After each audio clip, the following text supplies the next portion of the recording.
বাংলাদেশের জনগণের দ্বারা নির্বাচিত প্রথম রাষ্ট্রপতি শহীদ প্রেসিডেন্ট জিয়াউর রহমান বীর উত্তম আমাদের শুধু মহান স্বাধীনতার ঘোষণা দেন নাই, তিনি সক্রিয়ভাবে যুদ্ধে অংশগ্রহণ করেছেন। তিনি ছিলেন মুক্তিযুদ্ধের প্রথম সেক্টর কমান্ডার, প্রথম ফোর্সেস কমান্ডার, এবং তার নেতৃত্বেই মুক্ত স্বাধীন অঞ্চলে বাংলাদেশের বেসামরিক সরকার প্রতিষ্ঠা হয়েছিল। রৌমারী, চিলমারী, রাজীবপুর এইসব এলাকা নিয়ে তিনি সম্মুখ সমরে অংশ নিয়েছেন, নেতৃত্ব দিয়েছেন সৈনিকদের সাথে থেকে। তিনি খাদ্য উৎপাদন বাড়ানোর উদ্যোগ নেন। তিনি স্বেচ্ছাশ্রমে খাল কাটা কর্মসূচি গ্রহণ করেন। কৃষকদের তিনি উদ্দীপ্ত করেন যাতে ফসল উৎপাদনের পরিমাণ বাড়ানো যায়।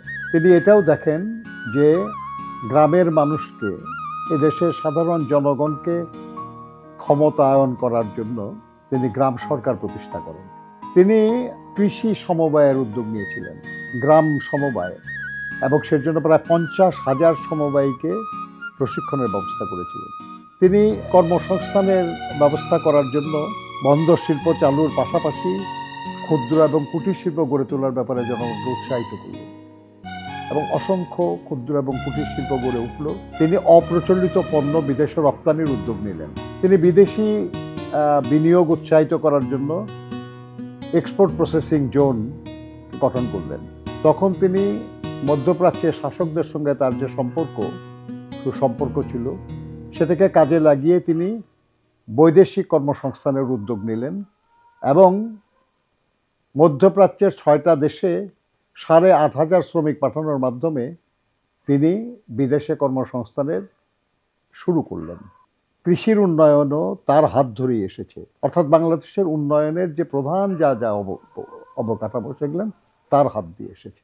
আজকের দিনে এই সব কিছু মিলিয়ে আমরা তার স্মৃতি স্মরণ করি অত্যন্ত শ্রদ্ধার সাথে।